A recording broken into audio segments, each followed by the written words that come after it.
Yo, yo.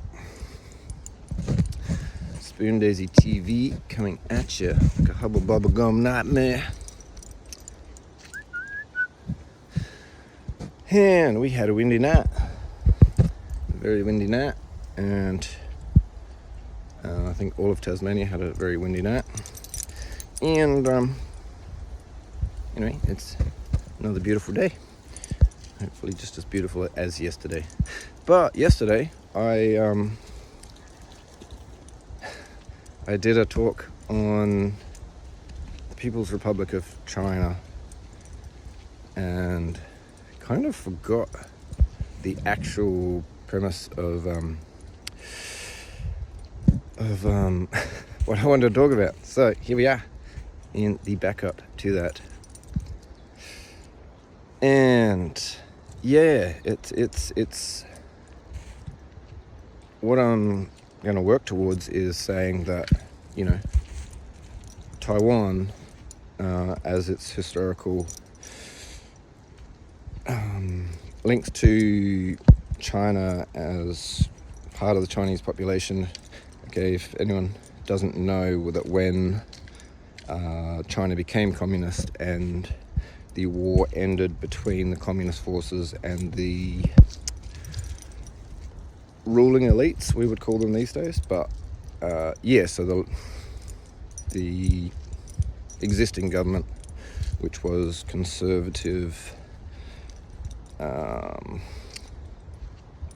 land-owning classes, I'm not sure. I'd like to know more. I doubt they had democracy, but anyway, the existing government of China fled to Taiwan. And so that is the history of Taiwan. And the thing about revolutions and people taking power, a completely new regime taking power in a government, is that they lack historical roots to legitimize themselves. You know, they've got the ideology that says, yep, we're here to do the right thing by the people. We are the people. We refuse to live under tyranny. But then can quite easily become tyrannical in itself, such as we saw under... Well, I'll try not to upset any Chinese government officials or by talking about Mao, but you know, in every revolution, there's been some unexpected twists and turns. And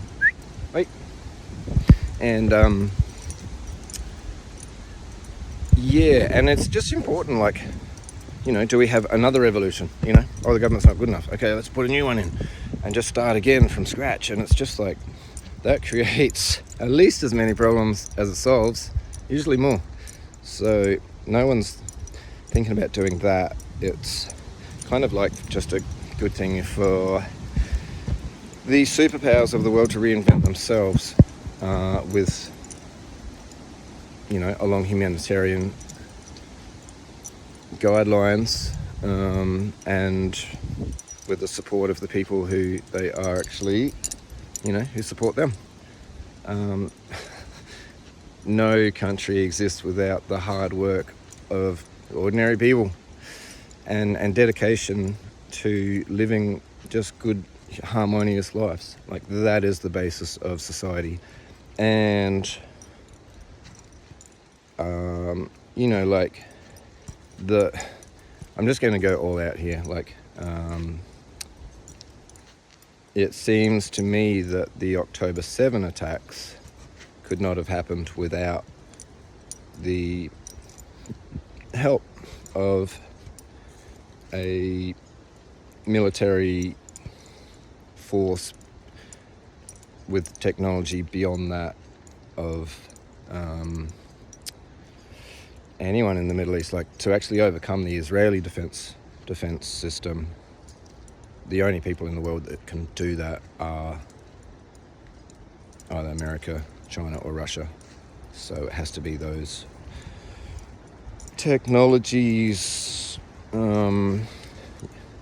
like people do amazing things under pressure, defending their own homes. So like the people of Bougainville in Papua New Guinea fought the Papua New Guinean government to signing a peace treaty, and they did it with homemade weapons, like homemade shotguns, rubber bands on pieces of pipe that they could fire a shotgun cartridge through. So that, and that's the kind of war that Israel are fighting. Like they just, anyway, we're not going to go into that, but it seems that why would anyone help Hamas, like a terrorist organization, to start a war that then a conflict? I wouldn't even call it a war, because war has rules. So a conflict is what has begun, where the people of Gaza have been refused the right to flee as refugees. So they are caught there with a terrorist organization holding them hostage. So I mean, yeah, we're talking 250 Israeli hostages taken. We're talking the entire population of Gaza, who, they are all hostages of Hamas, and Hamas, it couldn't even begin without outside help from Iran, and possibly many other nations who are no longer able to help because they're caught up in civil wars, like Syria, Iraq. So there were many backers for Hezbollah and terrorist organizations such as Hamas. But now there's basically just one or a couple. Egypt is aiding and abetting, but it seems to be Iran really pushing the buttons, or providing the buttons to be pushed. Anyway, and I just don't think they could have done it. Like, that seems to be the elephant in the room. It's like, that is a big question, like, how did it happen? And, Israeli soldiers were caught sleeping in their beds. They were shot in their beds. It was just seemed like it just couldn't happen with Israel built a wall to prevent this, and the wall was taken down and flown over with sorry, I shouldn't be laughing. It's just so ridiculous to me that anyone calls this like a prison break. You don't use, what are those things, paragliders? If it's a prison break, you get out of prison and you fuck off to somewhere safe. You don't land in your neighbour's backyard and then start shooting their children and their dogs and cats and stealing their horses and just burning them alive or dead. That's not a prison break.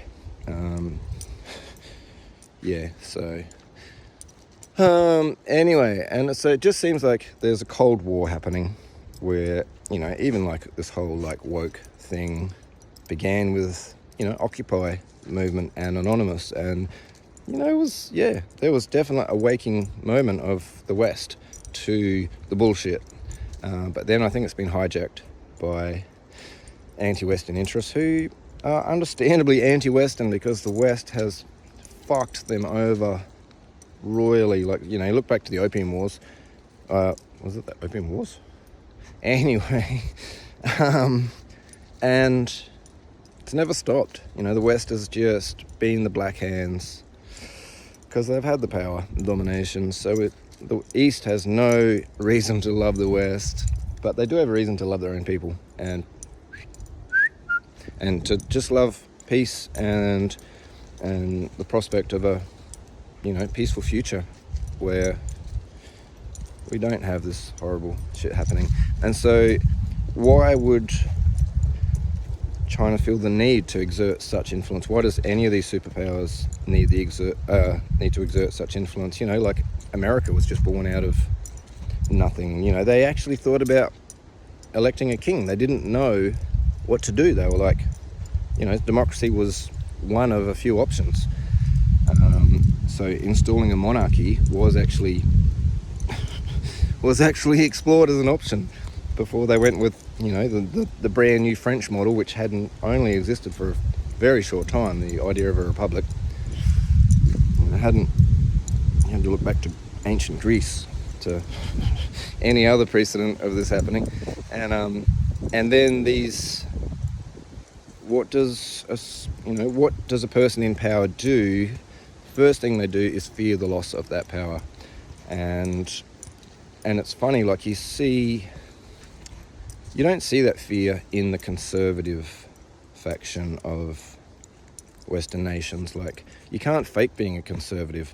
Like, they have no fear of being infiltrated because they just are what they are. They hold the money, the land, and they want to keep it. And so the liberal side of government is always working towards socialist reforms to create just a better standard of living for everyone, a more fair world where, justice and law is equally, at least some equal basis for it. Because, if you can buy the best lawyer, you're probably going to win the lawsuit, no matter what the actual circumstances are. So we're a long way from that happening. But when those conservatives look in the mirror, they can see a long line of their ancestors behind them. They know who they are. They know who each other is. They just, they talk about old money. It's old money. The money's been in those same hands for a very long time. And in a way, that's some stability. Like, the world often lacks stability. When we lose all stability, it goes wrong. It goes really bad. And that's what a government like China, that's not much older than Israel, then they're like, what do we do? Who are we? Like, so, you can see like the occupation of Tibet and the continued destruction of the, Uyghur culture as, just trying to say, well, our way is the best. But hopefully we're going to reach a turning point soon, because, I think China has a really good leader in Xi Jinping, and I forgot that right. And hopefully just, socialist ideals can be still maintained in one of the most populous nations on earth, and just local government, just let places govern themselves under a federal jurisdiction, and that seems to work. Like, if you look at Australia as a model, then maybe it's pretty hard to govern more than 20 million people. Well, we don't in Australia. The states, each state is 1 million people is a lot of people to actually have any idea of who is who in that population. Like, and then if we have a culture of meritocracy and just institutions of government that have a methodology, they have a written purpose, then everyone can just live. Like, fear is the worst possible motivation for anything that we do, and that's what secret police and these deep state suspicion and war machines operate on. It's a fear of the other, and the only thing we have to be afraid of in the world is those things. People just I know, like persons who are in this position of like military force violence. They hold the threat of violence over everyone, and the first thing we do is just lose that fear. Just be like, no, I'm just going to speak the truth. I'm just going to stand up for what's right. I'm going to do it peacefully, as much as possible. At some point we'll just lose that rationality and resort to violence to defend ourselves. But we got to steer as far away from that as possible. And so slow change is good. Very fast change is not good. Religious hatred is definitely not good. So, and we just see that being used like, you can have the best, most, you can have the most, doesn't matter what religious belief you follow, someone who just wants power over someone else can use that. It's gaslighting. It's probably the oldest gaslighting in the world is, I talk to God and I'm going to tell him if you don't do what I tell you to do or want you to do. So, I find myself shying away from any form of religion. Spirituality, like the Bhagavad Gita and the ancient Hindu texts seem to reflect, in a way that the Greek myths do, just the nature of humanity and just existence, and the failings and the heroic acts.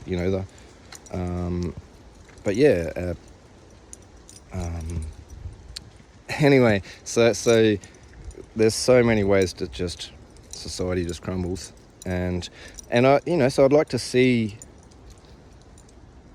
a similar thing to,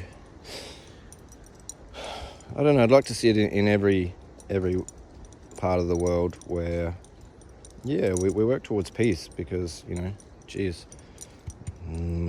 most of it sounds like a lot of Africa is very troubled by not having a strong government that needs a peaceful society platform to do business. Like you just can't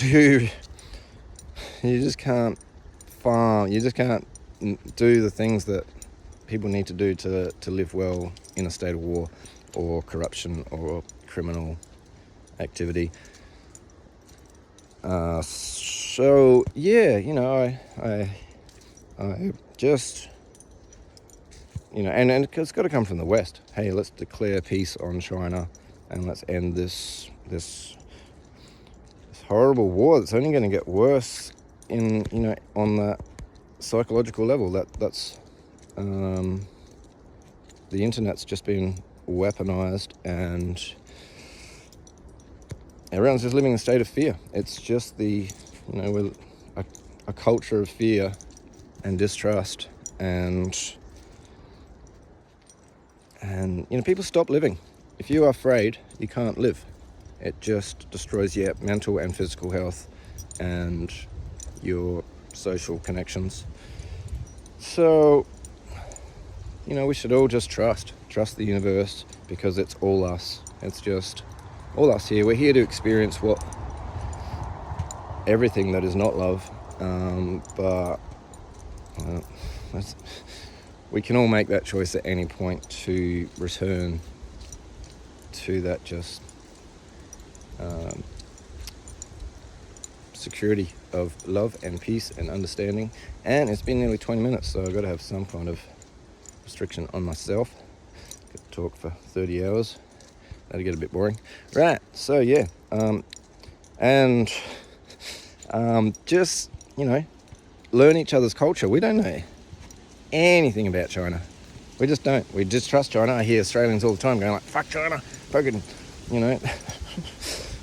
there's fear. It's fear, and I don't think the Chinese really love us on a, from what I see and hear. Like there's, just like any people who don't know the other people, we just, it's easy to disrespect each other and yep, buddy, come up, and let's foster that understanding. Let's Murph, come here. Murph, come here. Yeah, my doggy's just not living in peace. Yeah, come on. Buddy, whoop. So let's, I want to see, China and India playing cricket, the World Cup, and then, whoever loses, everyone's going to be crying a few tears, but we live and let live. And the real war is against the corruption in the world, where there are persons without conscience who will use their position of power to just take from other people what's not theirs, to take what other people don't want to give. And let's hope there's a way. So I come back to like China or Taiwan. Hopefully, like, Taiwan can embrace their Chinese identity. Hopefully China, the PRC, can allow each province of China to, self-govern to an extent, and that this, a federal government can do so many good things like it does in Australia. It can step in when needed, when state governments are failing to deliver, such as the Tasmanian state has experienced for a very long time. It continues to do. So let's keep all the world beautiful for everyone to visit each other and like do business. And let's not just do business, let's just live life and see what's out there and keep it real and try to do as least damage as possible, because it's a beautiful world full of beautiful people. So wish I knew how to say goodbye in Chinese, but I only know to say hello, so ni hao. And there we go, we're speaking each other's language. So I'm going to post this up. Bye bye.